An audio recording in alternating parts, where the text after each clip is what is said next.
రాజకీయాలకు వచ్చినాక నువ్వు ఎంత చేసినా కూడా తిట్లే. నువ్వు ఎంత గొప్ప ఆయన ఉట్టి చేస్తాడా, మేము ఓట్లు వేయలేదా, ఇదైతే ఉంటుంది. అదే వైద్య వృత్తిలో ఉంటే పైసలు ఇస్తారు. పాప బాగైన తర్వాత కాళ్ళ దగ్గర కొబ్బరికాయ కొడతారు. ఇంకా మోటోళ్ళు అయితే పాపను కాళ్ళ దగ్గర వేస్తారు. వద్దమ్మా వద్దమ్మా వద్దమ్మా వద్దమ్మా అంటే కూడా అంటే అక్కడ ఉన్న తృప్తి ఈ రాజకీయాల్లో ఉండదు, రాదు కూడా.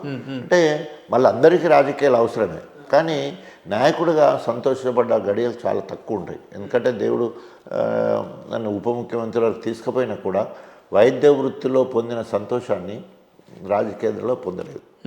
కానీ ప్రజలకు ఎక్కువ అవసరము రాజకీయ నాయకుడు, ఎక్కువ క్రేజీ రాజకీయ నాయకుడు. ఒక రాజకీయ నాయకుడు ఒక ఎమ్మెల్యే కావాలంటే ఒక్కడిగా చేయలేము.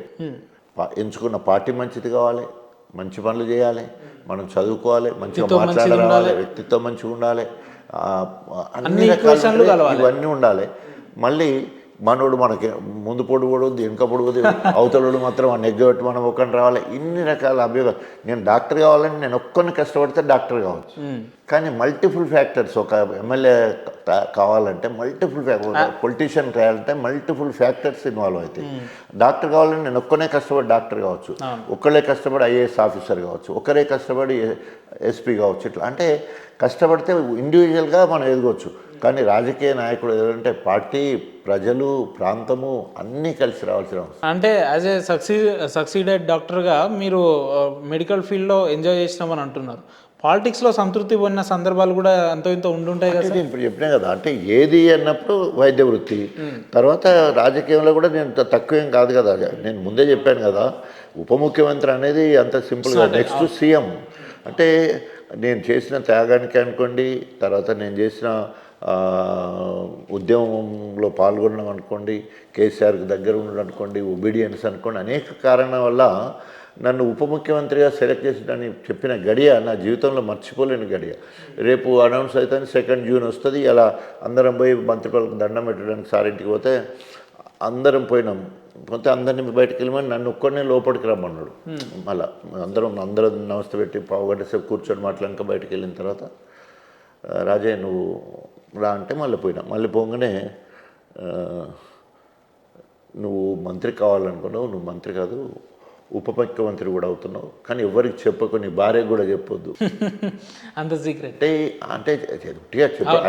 అంటే సీఎం గారు ఎట్లా నన్ను చెప్పిండంటే, నువ్వు హెల్త్ మినిస్టర్ కావాలన్నావు, హెల్త్ మినిస్టర్తో పాటు నువ్వు ఉప ముఖ్యమంత్రి అవుతావు, ఇప్పుడే ఎవరికి చెప్పకు, నీ భార్యకు కూడా చెప్పకు అని పంపిస్తే, లోపల దాచుకో, నాకు తెలుసు లోపలి బయటికి చెప్పొద్దు, పక్కనతో మాట్లాడదు, ఎవరికి పంచుకోవద్దు, రాత్రంతా నిద్రపోకుండా ఉండేంత ఉత్కంఠమైన పరిస్థితి అది.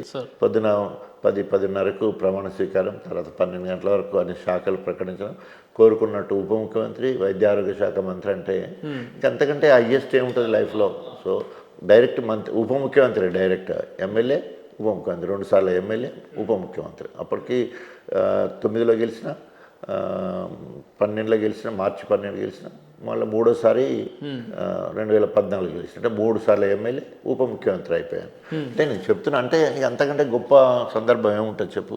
సో కాబట్టి 2 జీవితంలో సక్సెస్ఫుల్ మ్యాన్గా, అటు ఎడ్యుకేషన్గా యాజ్ ఏ డాక్టర్ కావచ్చు, రాజకీయాలకు వచ్చి ఇక్కడ దాకా వచ్చినా కావచ్చు. అంటే కాకపోతే ఏంటి అంటే జస్ట్ ఇట్లా పోయి ఇట్లా అయింది. అంటే ఉప ముఖ్యమంత్రి ఇప్పుడు నిన్న మొన్న దాంట్లో ఒక దాంట్లో రాశారు ఏదో, ఏంటి అంటే రేపు ఎమ్మెల్యేలకు సంబంధించిన ఎమ్మెల్సీ వస్తే డాక్టర్ రాజయ్యకి వస్తుంది అని రాశారన్న దాంట్లో. అది కూడా ఉన్నది. ఎన్టీవీ వాళ్ళు ఎన్ఆర్సీ చేసి డాక్టర్ రాజయ్యకు ఆయన ఓపికగా ఉన్నందుకు, ఒబీడియంట్గా ఉన్నందుకు, ఆయనను గుర్తించి పార్టీ ఆయనను ఓన్ చేసుకోవడం కోసం ఆయనకు ఎమ్మెల్సీ ఇచ్చే అవకాశం ఉంది అని ఎన్టీవీ వాళ్ళు అనాలిసిస్ చేసి రాశారు. అందులో మీ పేరు ఉంది. నాదొక్కందే అనాలిసిస్. అంటే నన్ను పార్టీ ఓన్ చేయాలనుకుంటుంది. ఎందుకంటే రాజీనామా చేసి వచ్చిండు ఎమ్మెల్యే పదవికి, ఉప ముఖ్యమంత్రి పోయినా ఎమ్మెల్యే టికెట్ రాకుంటే వేరే వాళ్ళ కోసం చేసిండు. ఎవడు చేస్తాడు ఇవాళ రేపు? ఎంపీ రాలే, ఎంపీ కోసం వేరే వాళ్ళ కోసం చేసిండు. పార్టీని పట్టుకొని ఉన్నాడు, ఎప్పుడు నాయకత్వాన్ని తిట్టలేదు. ఇట్లాంటి ఒబీడియంట్ని ఎమ్మెల్సీ చేసిండని పార్టీ ఓన్ చేసుకోవడాన్ని ఆయనను పెట్టే అవకాశం ఉంది, అన్నీ కనుక కలిసి వచ్చేది అంటే డాక్టర్ రాజయ్య ఎమ్మెల్సీ అవుతాడని రాయడం జరిగింది. ఉందా అవకాశం వస్తే స్వీకరించడానికి సిద్ధంగా ఉన్నారా మీరు ఎమ్మెల్సీ? ఒక పార్టీలో కానీ ప్రభుత్వం కానీ ఎలివేషన్ వచ్చినాక ఎవరు వద్దంటారు చెప్పండి? ఎవరు వద్దంటారు? మనం అందరూ మన గురించి ఆలోచించే స్థాయికి మనం వెళ్ళాలన్నప్పుడు, ఇంతకుముందు నేను ఎన్నో ఉదాహరణలు చెప్పిన, అవన్నీ నేను అనుకున్నానా?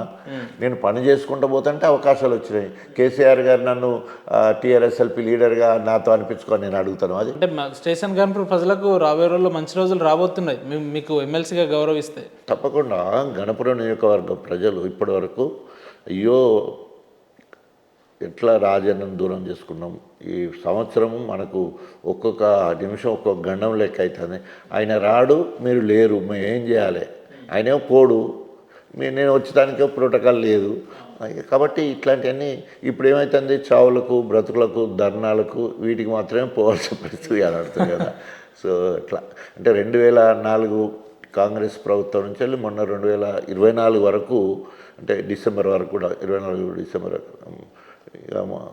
23 డిసెంబర్ వరకు మొత్తం మనదే రాజ్యంలో ఇంటింటికి చుట్టం లెక్కనే గణపూర్లో ఉన్నాం. కాబట్టి ఆత్మీయతను మర్చిపోలేకుండా అనేక సందర్భాలు, బాధపడ్డ సందర్భాలు, ఏడ్చిన సందర్భాలు, వేల కొద్ది మంది ఒక్కడేసారి మీద పడి ఏడ్చిన సందర్భాలు, ఉద్వేగమైన సందర్భాలు అనేకం చూస్తున్నాం జీవితం. ఎందుకు సార్ మీకు పార్టీ గౌరవించలేదు, పార్టీ టికెట్ ఇవ్వలేదు, అటు ఎమ్మెల్యే ఇస్తా అని చెప్పి ఎమ్మెల్యే ఇవ్వలేదు, ఎంపీ ఇస్తా అని చెప్పి ఎంపీ ఇవ్వలేదు, అయినా మీరు ఇప్పుడు పార్టీ కూడా రాష్ట్ర స్థాయిలో ఓడిపోయింది, ప్రతిపక్షంలో ఉంది కాబట్టి ఇకనన్నా రెస్ట్ తీసుకోవచ్చు కదా? ఎందుకు నిరంతరం ఏదో ఒక ప్రోగ్రాం పేరు మీద ఎవరు ఫోన్ చేసినా లేపడం, ప్రతిసారి ఇంటికి పోవడం, ఎవరు పిలిచిన చిన్న చిన్న కార్యక్రమాలకు కూడా అటెండ్ అవ్వడం, ఇంకా ఎందుకు ఈ నిర్విరామ పోరాటం అంటారు? అంటే ఇప్పుడు మీరు అన్నారు కదా, ఏమన్నారు సార్ రెస్ట్ తీసుకోవచ్చు కదా అన్నారు.